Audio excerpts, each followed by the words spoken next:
রাহমাতুল্লাহ। আমরা আপনাকে যেরকম কমিটমেন্ট দিয়েছিলাম মাল দেব সেরকম কি পাইছেন? আলহামদুলিল্লাহ। পানি দেখে কি আপনি সন্তুষ্ট হতে আপনি পারছেন? যা বলেছিলেন তার চাইতে আলহামদুলিল্লাহ অনেক ভালো, জি। অনেক ভালো।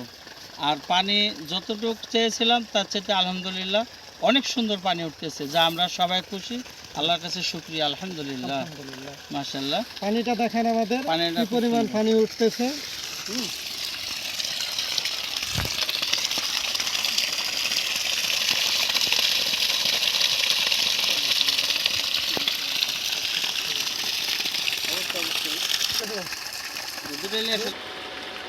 অ্যাম্পিয়ার খাচ্ছে 4.1। 3 ঘোড়া মোটর, সিনোভা 4 কিলোওয়াট ভিএফডি।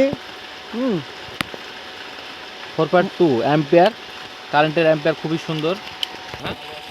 আপনার বিদ্যুতে আপনার 16 অ্যাম্পিয়ার যায়, একটা 3 ঘোড়া মোটর। আর এখানে আপনার ফেজে ফেজে যাচ্ছে 4, মানে 12 অ্যাম্পিয়ারে স্টার্ট। তার মানে আমাদের খুব সুন্দরভাবে চলছে, বিদ্যুতের থেকে খরচ কম সোলারে। আর এখানে তো বিদ্যুৎ বিল লাগছেই না, আর বিদ্যুতের যে ঘাটতি তার তো অসম্ভব, অনেক সুন্দর করে।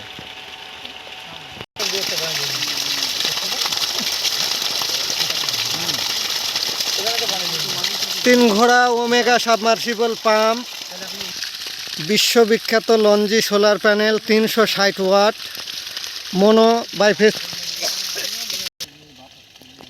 আমরা স্ট্রাকচারের সাথে দিয়েছি 2 inch MS pipe, 2 inch angle, 3 মিলি 2 ইঞ্চি অ্যাঙ্গেল। এটা মূলত আমাদের লঞ্জি সোলার, বিশ্ববিখ্যাত লঞ্জি সোলার প্যানেল 360 ওয়াট, আপনার 40 ভোল্ট। আমরা এখানে মূলত ফিটিং দিয়েছি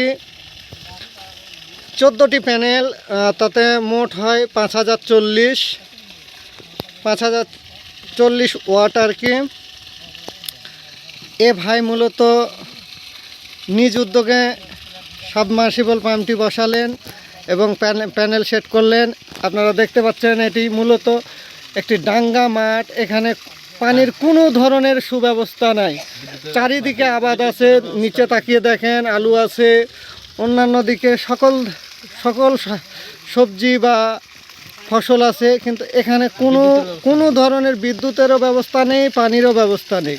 এখানে একটি নতুনভাবে পাড়া হচ্ছে, ইনাদেরও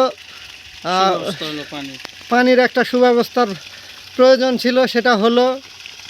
হ্যাঁ,